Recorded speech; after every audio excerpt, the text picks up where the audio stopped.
क्या आप छोटी छोटी बातों को दिल पर ले लेते हैं?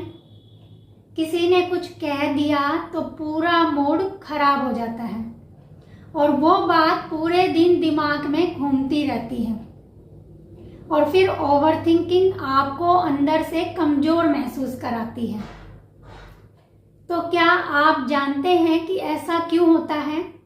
क्योंकि सच तो ये है कि इमोशनली स्ट्रॉन्ग लोग इमोशंस फील नहीं करते। ऐसा नहीं होता, उन्हें भी हर्ट होता है, उन्हें भी गुस्सा आता है। फर्क सिर्फ इतना है कि वो अपने इमोशंस को समझते हैं, उन्हें संभालते हैं और सीखते हैं।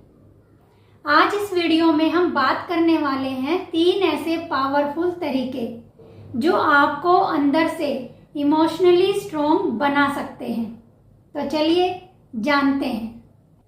पॉइंट नंबर 1, इमोशंस को दबाना नहीं, उसे समझना है कि मुझे गुस्सा क्यों आया, मुझे हर्ट क्यों हुआ, मुझे बुरा क्यों लगा, या पुरानी किसी बात का असर है। जब आप अपने इमोशंस की जड़ को समझने लगते हैं, उन्हें पहचानने लगते हैं, तभी आप स्ट्रॉन्ग बनना शुरू करते हैं। उदाहरण से समझते हैं। मान लीजिए आपने किसी काम में बहुत मेहनत की, लेकिन किसी ने उसे नोटिस तक नहीं किया, आपको बुरा लगा। अब खुद से पूछें कि मुझे बुरा क्यों लगा?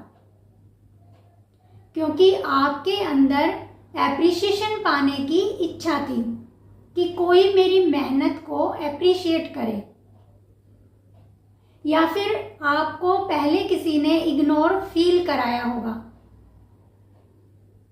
कई बार प्रेजेंट इमोशंस की जड़ पास्ट एक्सपीरियंस में छुपी होती है, क्योंकि जो चीजें हमारे सबकॉन्शियस माइंड में पड़ी होती हैं वो तुरंत ट्रिगर हो जाती हैं और फिर आपको हर्ट होता है और गुस्सा आता है। लेकिन जब आप अपने इमोशंस की रूट कॉज को पहचानने लगते हैं तो फिर वो इमोशन धीरे धीरे हल्का होने लगता है। पॉइंट नंबर 2, इमोशंस को संभालना, सेल्फ रेगुलेशन। दूसरा स्टेप है इमोशंस आने पर तुरंत रिएक्ट न करना।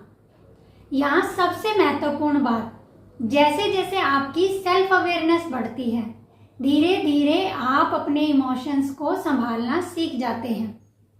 उदाहरण से समझते हैं।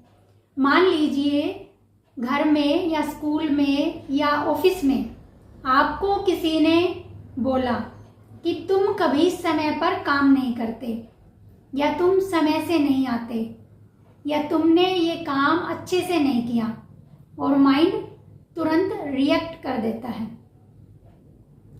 लेकिन जैसे ही आप ये नोटिस करते हैं कि मुझे अभी गुस्सा आ रहा है, बस यही अवेयरनेस पॉज बनाती है और रिएक्शन को रोककर रिस्पॉन्स चूज किया जाता है। 10 सेकंड का पॉज और डीप ब्रीथ आपके रिएक्शन को धीमा कर देती हैं। जब आप पॉज लेते हैं तो आपका ब्रेन, आपका लॉजिकल माइंड एक्टिवेट हो जाता है और आप ये चूज कर पाते हैं कि क्या बोलना है, कैसे बोलना है, या चुप रहना है। अवेयरनेस आपको चॉइस देती है और चॉइस इमोशनल स्ट्रेंथ बनाती है। इमोशंस पर कंट्रोल नहीं, अपने रिएक्शन को रोककर सही रिस्पॉन्स चूज करना ही इमोशनल स्ट्रेंथ है। और इमोशंस आना नेचुरल है, लेकिन सही रिस्पॉन्स चूज करना आपकी स्ट्रेंथ है। पॉइंट नंबर 3, दर्द से सीखना। तीसरा और सबसे पावरफुल स्टेप, हर दर्द को ग्रोथ में बदलना।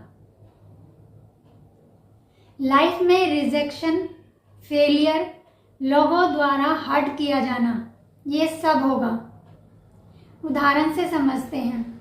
मान लीजिए आपकी किसी ने वैल्यू नहीं समझी, तो उस समय खुद को दोष नहीं देना, बल्कि ये समझना है कि आपकी सेल्फ वर्थ किसी दूसरे के बिहेवियर पर डिपेंड नहीं करती। और मान लीजिए आपने किसी काम में बहुत मेहनत की और रिजल्ट खराब आया, तो उस समय खुद को दोष देने की बजाय अपनी स्ट्रेटेजी को और इम्प्रूव करना है।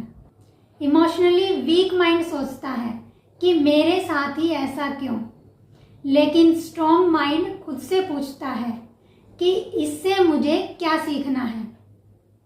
क्योंकि लाइफ में रिजेक्शन, फेलियर या कोई भी व्यक्ति, कोई भी घटना, कोई परिस्थिति आपको कुछ सिखाने आती है।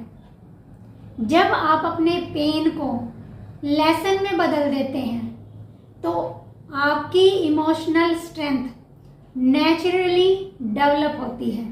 इसलिए बार बार संभलना और हर चोट को सीख में बदलना, यही इमोशनल स्ट्रेंथ है।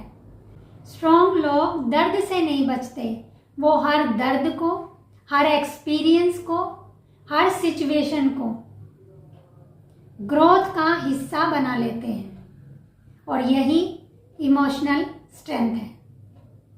तो दोस्तों, इमोशनली स्ट्रॉन्ग बनना एक दिन की प्रोसेस नहीं है, बल्कि ये धीरे धीरे प्रैक्टिस से आता है।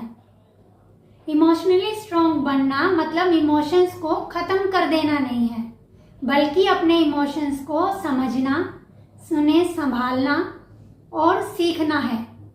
और यही 3 स्टेप आपको अंदर से इतना मजबूत बना देंगे कि फिर छोटी छोटी बातें आपको हिलाना बंद कर देंगी। और हाँ, ये वीडियो अपने लोगों तक, उन लोगों तक ज़रूर शेयर करना जो इमोशनली स्ट्रॉन्ग बनना चाहते हैं। तो चलिए फिर मिलते हैं नेक्स्ट वीडियो में। तब तक खुश रहें, स्वस्थ रहें और सीखते रहें।